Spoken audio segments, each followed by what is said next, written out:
வணக்கம். செல்வகுமாரின் தென்மேற்கு பருவக்காற்று வடகிழக்கு பருவக்காற்றாக மாறுவது எப்பொழுது? தென்மேற்கு பருவக்காற்றுக்கும் வடகிழக்கு பருவக்காற்றுக்கும் இடையில காற்று சுழல்வது, காற்று தேங்குவது, வெப்பச்சலன மழைப்பொழிவு, அதாவது காற்று பகுதிகளுக்கும் கணவாய் பகுதிகளுக்கும் காற்று திசை மாறக்கூடிய, அதாவது கொம்பு சுற்றி காற்றடித்து காற்று திசை மாறும் எனப்படக்கூடிய அந்த வானிலை மாற்றம் என்றைக்கு? காற்று பகுதி, கணவாய் பகுதி, மழை பெய்யாத பகுதிகளுக்கெல்லாம் வெப்பசலன இடிமழை, காற்று சுழற்சியுடன் கூடிய மழைப்பொழிவு எப்பொழுது? வடகிழக்கு பருவமழை தொடங்குவது எப்பொழுது? அறிந்திருந்து புரிந்து பயன்பெற அன்போடு கேட்டுக்கொள்கிறேன்.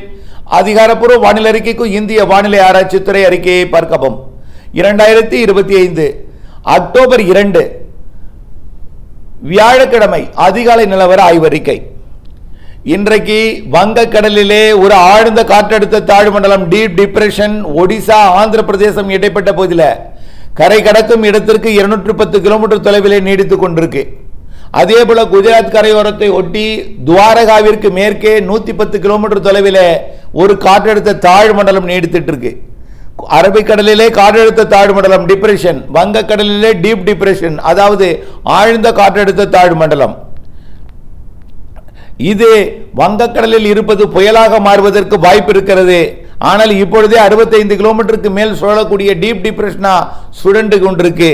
69 வரை டீப் டிப்ரெஷன், 70 ஆனால் அது சைக்ளோன் என்கின்ற புயல் என்ற பெயரை பெறும். அப்படி பெறும்பொழுது இன்னும் ஒரு 4 கிலோமீட்டர் வேகம் தான் குறைவா இருக்கு. இந்த 4 கிலோமீட்டர் வேகத்தை எடுத்தால் அப்படியே அது புயல் என்ற பெயர் வைத்து விடுவார்கள். இருந்தாலும் பார்க்கப்படுகிறது 4 கிலோமீட்டர் வேகம் எடுக்கிறதா அல்லது அதே 65, 68, 69 கிலோமீட்டர் வேகத்திலேயே கரை கடக்க போகிறதா என்பதை. எது எப்படியோ இந்த ஆழ்ந்த காற்றழுத்த தாழ்வு மண்டலம் ஒடிசா கரையை இன்றைக்கு இரவுக்குள், இன்று மாலை கரை கடக்க இருக்கிறது. காரணம் தொலைவில் இருக்கு, 200 கிலோமீட்டர் தொலைவில் இருக்கு கரை கடக்க இடத்துக்கு. அதனால் கண்டிப்பாக இன்றைக்கு மாலை வரை எடுத்துக்கொள்ளும். கண்டிப்பாக அது புயலாக மாற வாய்ப்பு இருக்கு. இந்த நிகழ்வு கரை கடக்கும் வரை இந்த வடமேற்கு வெப்ப நீராவி காற்றை கொஞ்சம் கொண்டு வந்து கொடுக்கும். அதே போல அரபிக்கடலில் இருக்கக்கூடிய, அதாவது காற்று திசை மாறும் பொழுது ஏற்படக்கூடிய ஹை பிரஷர், காற்று உயரே எழுவது, மலைக்கு மேலே, மரங்களுக்கு மேலே, மலையில் இருக்கக்கூடிய மரங்களுக்கு மேலே வந்து படிப்படியாக அப்படியே குடை போல் இறங்கி தமிழ்நாட்டின் கடலோர மாவட்டங்கள் இறங்கி வங்கக்கடலில் இறங்கி போகுது.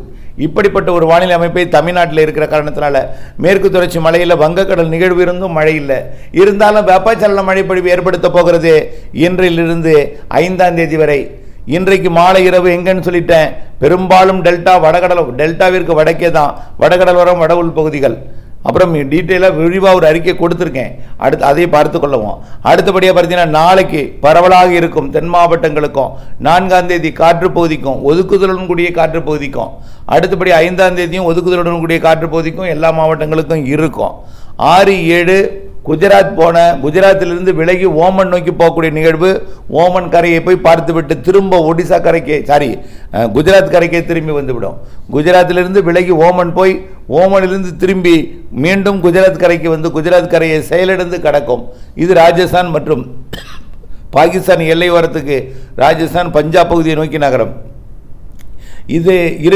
இந்த அமைப்பின் காரணமாக 5ஆம் தேதி வரை வெப்பச்சலன இடிமழை பிடிப்பும், 6ஆம் தேதி 7ஆம் தேதி ஒரு இடைவெளியும். ஏன் இடைவெளினா, குஜராத் வந்து மீண்டும் கரை கடக்கும் பொழுது அப்போ வடமேற்கு வெப்ப நீராவியை அது தடுத்து வைத்துக் கொள்ளும், அதனால வராது. அதனால வரக்கூடிய 6, 7 மழை தீவிரம் குறைந்திருக்கும். 8ஆம் தேதி என்ன ஆகும், அது செயலிழந்த பிறகு வடமேற்கு வெப்ப நீராவி தமிழ்நாட்டுக்கு வரும், மேற்கு காற்று வரும், வங்கக்கடல் காற்று வரும், முக்கடல் காற்று மாலை இரவில் இடிமழை பிடிவை ஏற்படுத்த போகிறது. ஆக வரக்கூடிய 8ஆம் தேதியிலிருந்து காற்று மொத்தம் நிசப்தமாகி தென்மேற்கு பருவக்காற்று வடகிழக்காக திரும்பக்கூடிய அமைப்பை ஏற்படுத்தும். இருந்தாலும் நிகழ்வு ஆந்திர பிரதேச கரைக்கு வரும், வளிமண்டல சுழற்சி ஒன்று தமிழ்நாட்டின் கரைக்கு வரும்.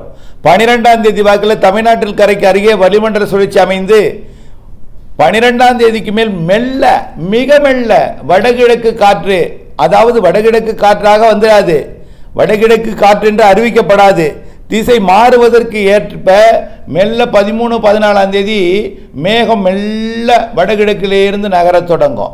15ஆம் தேதி நல்லாவே நகரத் தொடங்கும். 16, 17 நன்றாகவே நகரத் தொடங்கும். கிழக்கு திசை காற்று வந்துடும். ஏனென்றால் வளிமண்டல சுழற்சி தமிழ்நாட்டின் கரையில் அமையும் பொழுது ஒரு தாழ்வு நிலையாக மாறி வரக்கூடிய 18ஆம் தேதி காற்றழுத்த தாழ்வு பகுதியாக மாறி வடகிழக்கு பருவமழையை 18ஆம் தேதி தொடக்க இருக்கிறது. ஆக இதன் காரணமாக வடகிழக்கு பருவமழை வரக்கூடிய அக்டோபர் 18ஆம் தேதி கண்டிப்பாக தொடங்கிவிடும்.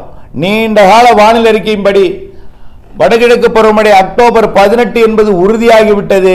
அந்த தேதியில் தொடங்கி கிழக்கு காற்றையும் கொண்டு வந்துவிடும், வடகிழக்கு காற்றையும் கொண்டு வந்துவிடும். அக்டோபர் 18 வடகிழக்கு பருவமழை தொடங்கிடும். இடையில 8ஆம் தேதியிலிருந்து 12ஆம் தேதி வரைக்கும் புழுக்கத்திற்கிடையே காற்று பகுதிக்கும் மழை பிடிப்பை கொடுக்கும்.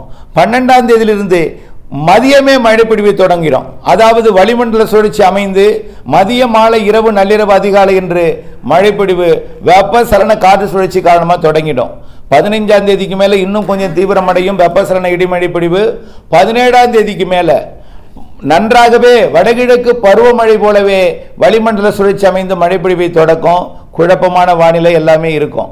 17ஆம் தேதி இன்னும் நன்றாகவே இருக்கும். 18ஆம் தேதி வடகிழக்கு பருவமழையாகவே வந்துடும். தீபாவளிக்கு முன்பு பெரிதாக எதுவும் கொட்டி தீர்த்திராது. ஆனால் மழை வடகிழக்கு பருவமழை தொடங்கிடும். சாரல், தூறல், லேசான மிதமான மழை என்று குழப்பமான வானிலை எல்லாமே எந்த நேரமும் மழை என்கின்ற அளவிலே எல்லா வானிலை அமைப்பும் மாறிவிடும். ஆகவே கண்டிப்பாக நல்ல மழைப்பிடிப்பு வரக்கூடிய அக்டோபர் 8க்கு மேல் காற்று பகுதி கணவாய் பகுதிகளுக்கும் மழைப்பிடிப்பை கொடுக்க போகிறது. 12ஆம் தேதிக்கு மேல் காற்று பகுதி கணவாய் பகுதி உட்பட அதெல்லாம் காற்று பகுதி என்பதெல்லாம் பெயர் மாறி காற்று பகுதி என்பதெல்லாம் மறைந்து மழை பகுதியாக மாறும் அளவில் 12ஆம் தேதிக்கு மேலே தமிழ்நாட்டில் பரவலான மழைப்பிடிப்பை கொடுக்க தொடங்கிடும். 15ஆம் தேதிக்கு மேலே இன்னும் நல்ல மழைப்பிடிப்பை கொடுக்க தொடங்கிடும்.